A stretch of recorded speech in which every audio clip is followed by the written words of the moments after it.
everyone. Welcome to Black Kids in Outer Space, the afternoon edition. I am, ready and prepared because I have Tiffany Robinson.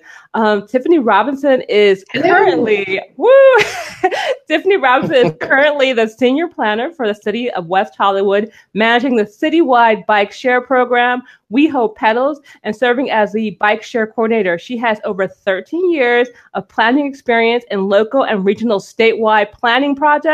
Before moving to the West Coast, Tiffany lived in New Jersey, where I am, and worked for the RV8 group on projects involving bicycle, pedestrian facility planning, scenic byways, trails, open space, and recreational master plans, and the New Jersey Department of Transportation Safe Routes to School and Pedestrian Safe Routes Corridor Initiative. She is one of the founding members of the American Planning Association's New Jersey Chapter's Ethnic Cultural Diversity Committee, which was created in 2009 to actively promote and increase awareness among APA New Jersey members for socially equitable planning that embraces the diversity and unique perspectives found in communities across the state. In addition, she served as the trustee and outreach chair for the Bike Walk Montclair, a local bicyclist and pedestrian advocacy group. Tiffany holds a bachelor's in art in urban studies and public policy from Boston University. So welcome to the show, Tiffany. We're so happy to have you here. I mean, especially too with your I'm happy to be here.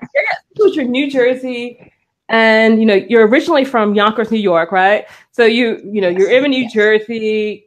Now you're in WeHo, and I'm going to pull one of the quotes that you said. Well, your motto. If you try and keep trying, eventually you will triumph, by A.R. Smith. So why is that your motto? That's my motto because that is just what I continue to do. I don't like to take no for an answer. A lot of ways when I'm doing my outreach, people will say, well, hey, how did you get such and such to do that? Like, we've never had them do that before. Well, I just asked them. My friends used to be, like Cory Booker reached out to me on a tweet because I tweeted him something and he tweeted me something funny about having a zip line through the city. And they're like, well, why did you tweet Cory Booker? Because you can. So, I am not one that just kind of sits back and does status quo. I like to just keep pushing buttons and, see where you can go with that. Well, I want to ask, is it easier to bike in Montclair or West Hollywood? Montclair. I'm sorry, WeHo, but Montclair. As small as Montclair is, and I think sometimes that makes a little bit of a better system. There's more comfort there. I think that Montclair has a clear outset for the type of bike infrastructure that it's looking to implement. They actually have some of that. And I think having, a really great advocacy group like Bike and Walk Montclair, they're constantly pushing things. They are constantly having rides. They have the Tour de Montclair. So I think having that support system and also having a really great town engineer that is supportive of those things, putting all of that together, and even the culture of Montclair, I think that residents expect to have, those rides. When we didn't have the tour one year, they were like, what do you mean we're not having a tour? So I think all of those things together really make it a little bit easier. LA still has a little ways to go in terms of it's still very much a car culture. We're trying to change some of that with bike share, making sure that there are more bikes on the road, making sure that's more visible. But the infrastructure is lagging along a little bit. I have to say I agree with you, because another thing is that in California, we have a lot of hills that New Jersey does not have. When I started riding my bike in New Jersey, I was kind of like, it's so small and flat. This is amazing. I could go anywhere on my bike. But in WeHo, I'm surprised, because when I left, there was no bicycling there. I'll ask you about that later, because I'm still kind of like, what? Yeah. There's bike share in WeHo? There's a bike? What? What's going on? I mean, I remember sitting as a teenager. I remember being in WeHo and sitting in traffic. That's kind of like part of it. Like, you spend like an hour looking for parking. So that's, I'm going to just, briefly, I have to give you an applause, because you were car free in New Jersey. So you know Yes. you practice what you preach when you're in New Jersey. It was easier, and even though you Yes. do have a car now in LA, being car free in LA for 1 year, amazing. Yeah. You get Yeah. credit for And that. I'm going to tell you one of the things that made that possible and really pushed that was being an employee here, that they actually give all of the employees bus passes.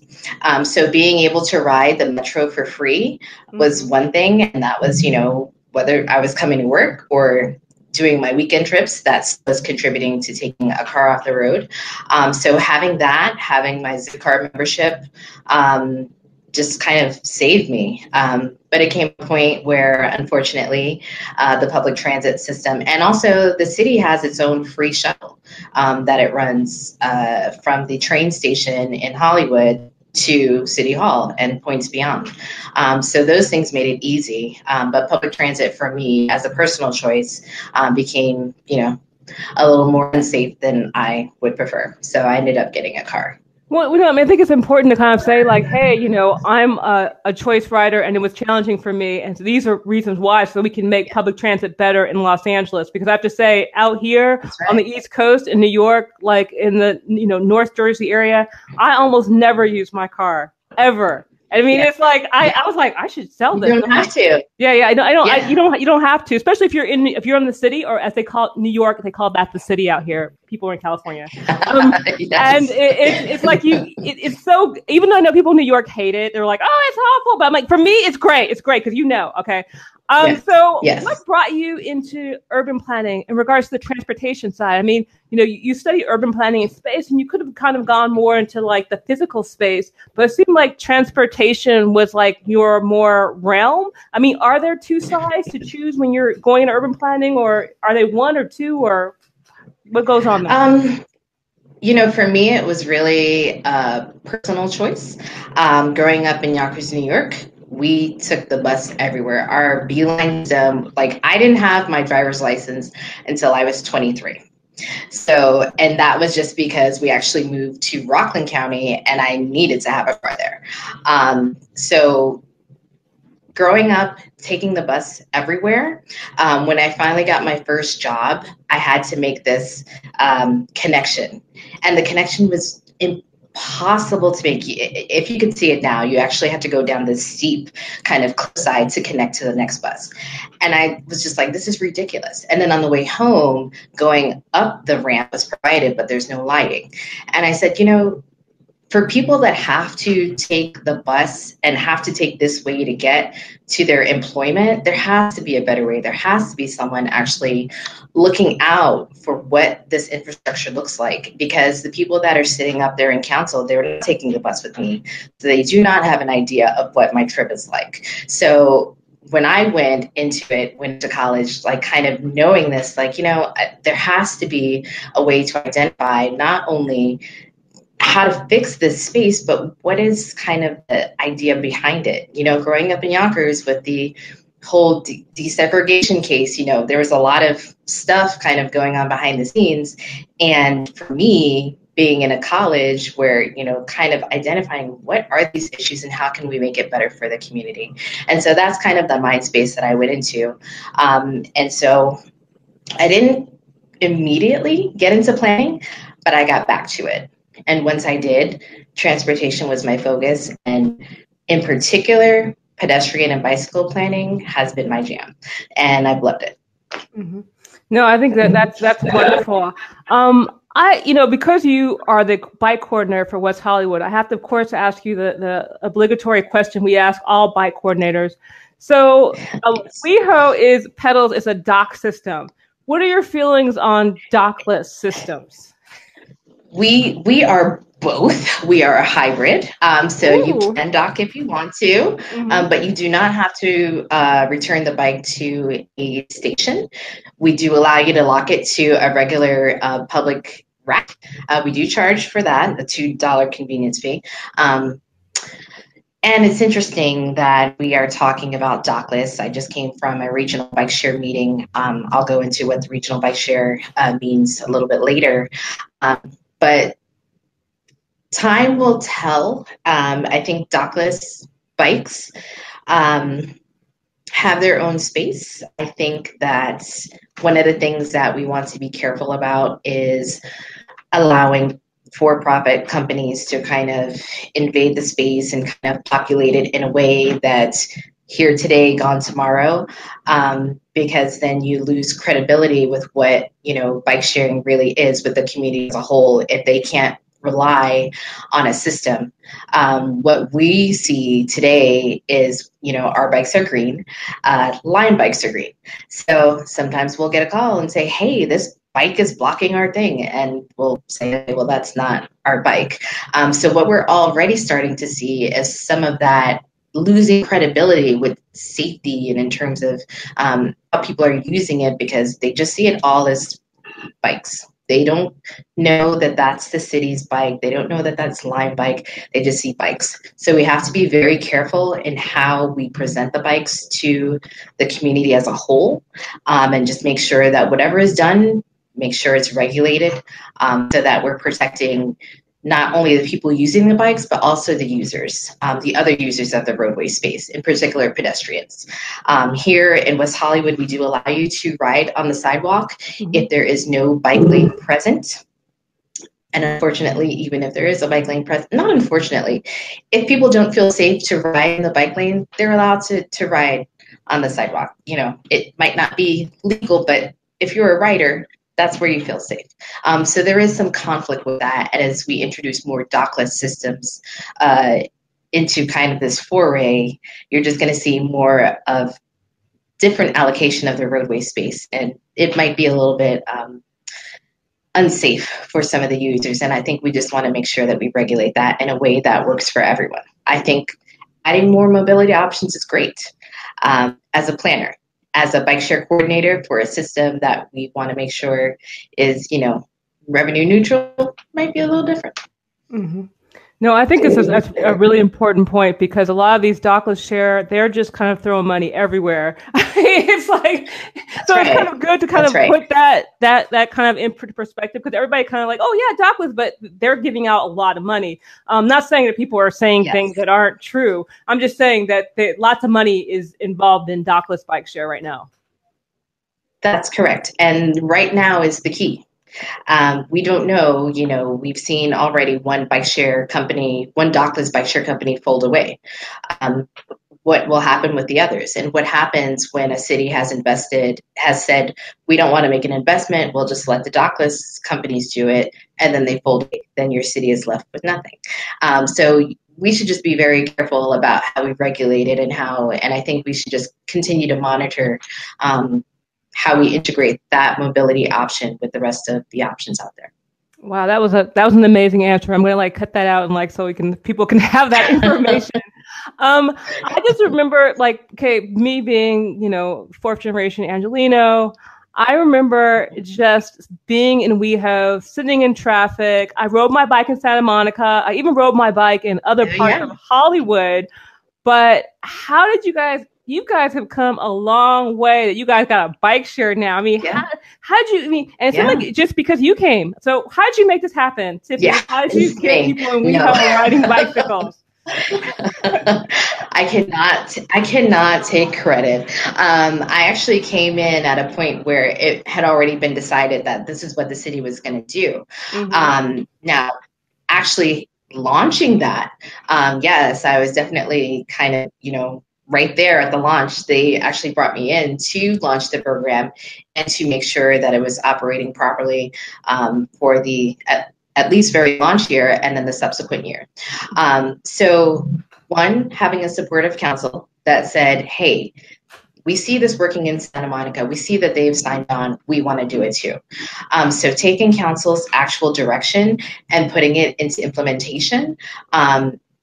One of the things that we had to do was actually really work on our pedestrian and bicycle mobility plan. So we updated that identified the places where we need to focus on, because again, we can have bike share, but if people do not feel comfortable using the roadway, they are not going to get on a bike. Mm-hmm. So having those two things go hand in hand really was important. Didn't have that the first year of our program, but we still saw people riding. So we know that once we do put that infrastructure in place that we'll see more people riding. And I think that people were just ready for it. We had a lot of people that, came to the launch and said, oh, this is great. I'm from New York and I seen it there, and I'm from this place and I saw it there and it works great. So people were ready. They had an appetite, and people were even more ready. Right now, we have merged with the city of Santa Monica, the city of Beverly Hills, and the system of UCLA to have one larger system area.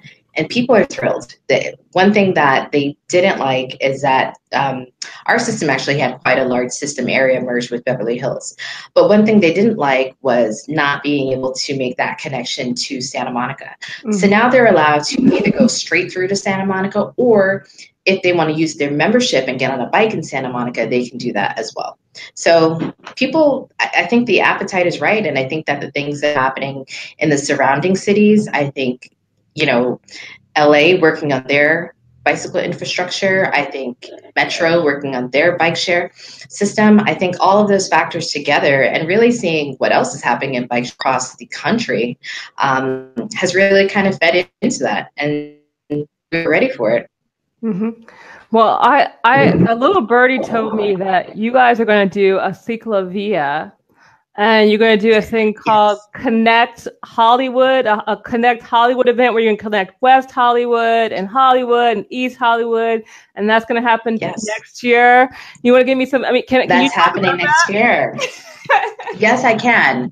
And actually, it was supposed to happen this summer, component. So it's happening next year, and it's going to be one of the biggest things that the city, one of the largest closures that the city has ever done. Because normally we have closures for Halloween. We recently had a closure for Pride. This street closure is actually going from our border extent starting at La Brea and going straight down to roughly Robertson, San Vicente. Wow. So it's going to be West Hollywood, going to Hollywood Boulevard, and then connecting down to Sunset Boulevard. It is going to be wonderful. I think what I would love for people to take away is that I used to live in Hollywood. And when the street or movie premieres or whatever else they wanted, the feeling of having a street closely feels safe. You know that you walk and know you just feel so safe. No car is going to honk behind you. That feeling multiplied by just, I don't know how many, is so wonderful. So to be able to provide that on a larger scale through these cities and through these neighborhoods is going to be just fantastic. I can't wait for it to happen. I might come down for that. That sounds amazing. I'm like, wow, we're going to have like Connect Hollywood. I mean, that's like one of my favorite parts of Los Angeles. I'm going to ask you, I got so many more questions, but what's your favorite part of your job? What's the favorite part of being a bike coordinator and just being a planner? What's the favorite part of your job? I think the favorite part of my job is when I am out in the community talking to people. So recently we had a bike light giveaway. We usually have a bike light giveaway during Bike Month, so that we give bike lights away to riders who don't have them. And even if there are pedestrians who are walking, we give them some lights so that they can be guided along their way as well. And I think really getting into the community and talking to people. Sometimes we get kind of caught up in, writing staff reports and writing plans that we're not actually kind of getting the vibe and the feel of what's out there and the people that are out there. So getting to witness that firsthand, getting to see who's actually riding the bike is more what I love. I love seeing people riding. I love people talking to me. I love answering questions, because sometimes people are afraid to come to a city or write an email about a question they had. So when they see you, it gives them that opportunity to say, hey, you know what? I've been wondering this. And sometimes you actually get to dispel a lot of things that they had been thinking. And, what a better way to just nip it in the bud. Yeah. Well, that's great. I mean, I'm going to kind of read, I guess, from your bio or your page. You put one of your goals is to foster active communities where issues related to diversity and equity are normalized and do not need to be addressed as a separate area. Now, I know that West Hollywood is a very strong LGBTQI community. How does those issues come into your work? I mean, street harassment, things like that. I mean, are there any, because the thing is that West Hollywood is kind of like almost like this kind of like they're separate, but like when people go to Hollywood and you're kind of connecting all these to Santa Monica, I mean, are there any things that you have to take into account in regards to, because kind of like you kind of like if you're Black and you're in Atlanta and you're just kind of like, oh, I'm here and I'm safe and everything's whatever. But then if there's things that happen on the border, I mean, are there any issues that you have to take into account?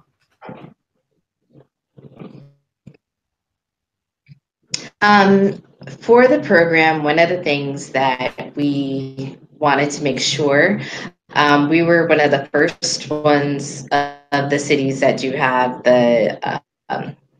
our up, and we have social bicycles are manufactured for the bikes and the technology. So one of the things that we wanted to make sure that we offer was a low income discount, with the understanding that even though West Hollywood has a median income that is above, the typical demographic is,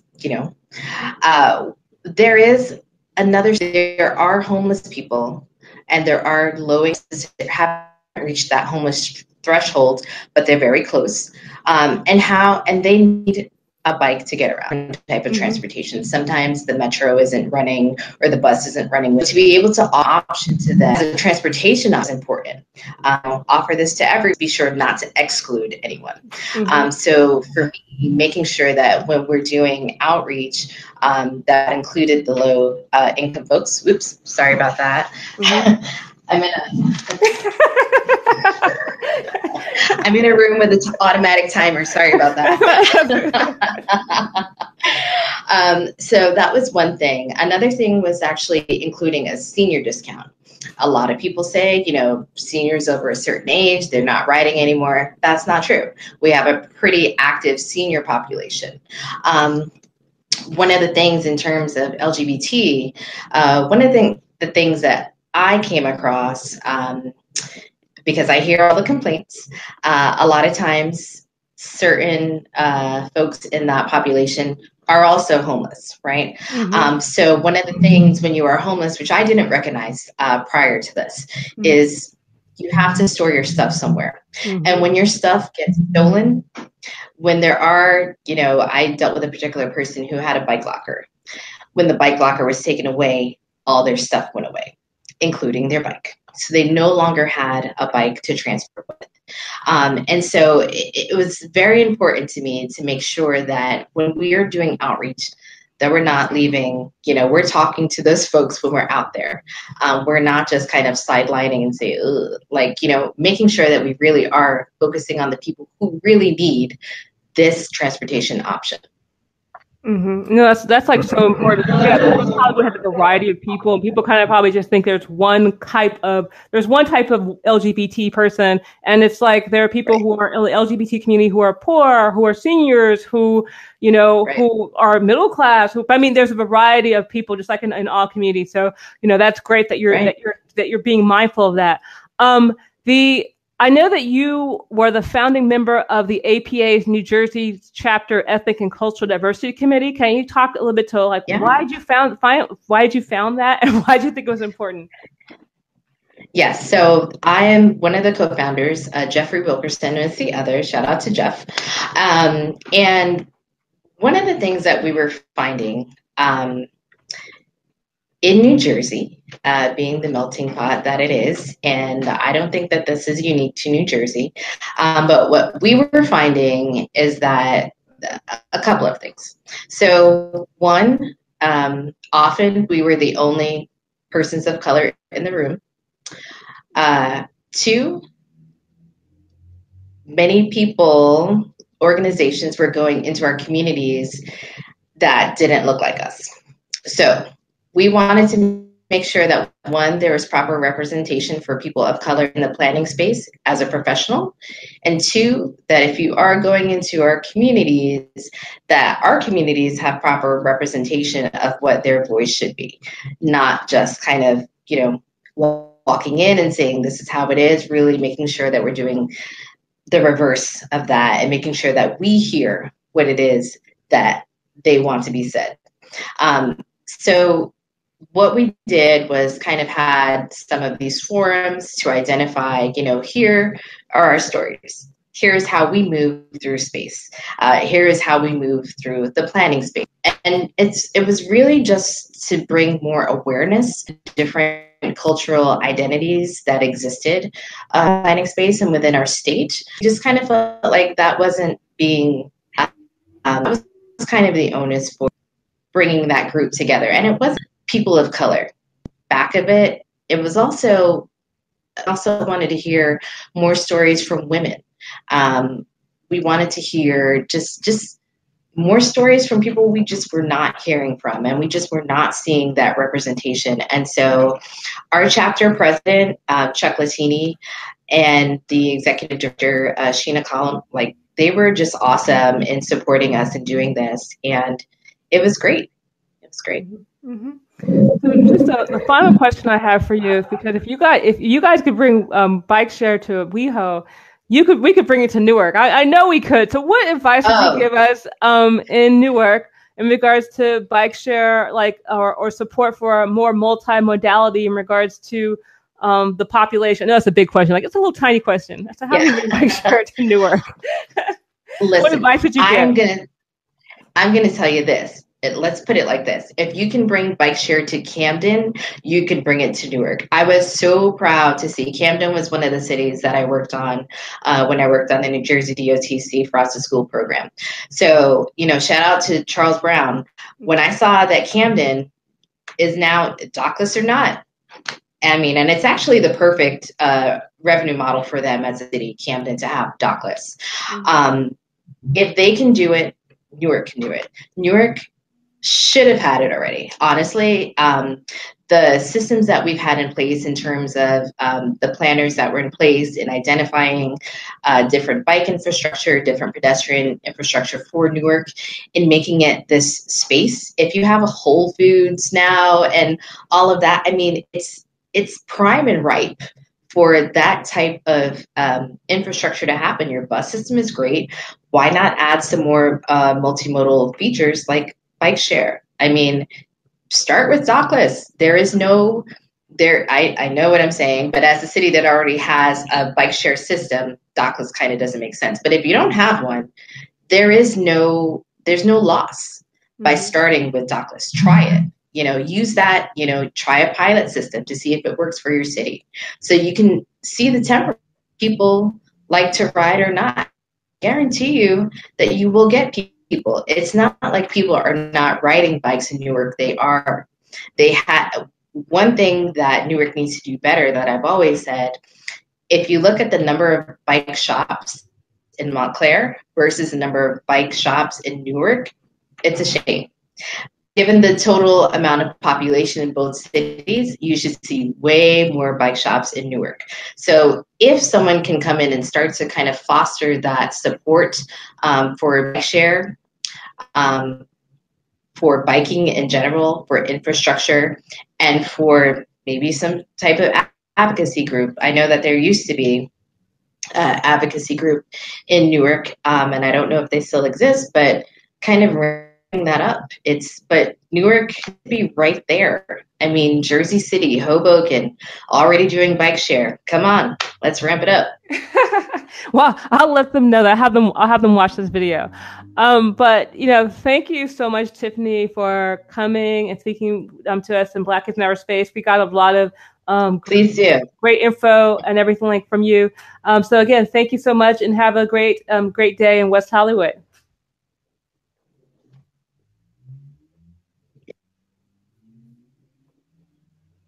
Thank you so much. Have a good one. All right. Black kids in outer space. Black kids in outer space. Black kids in outer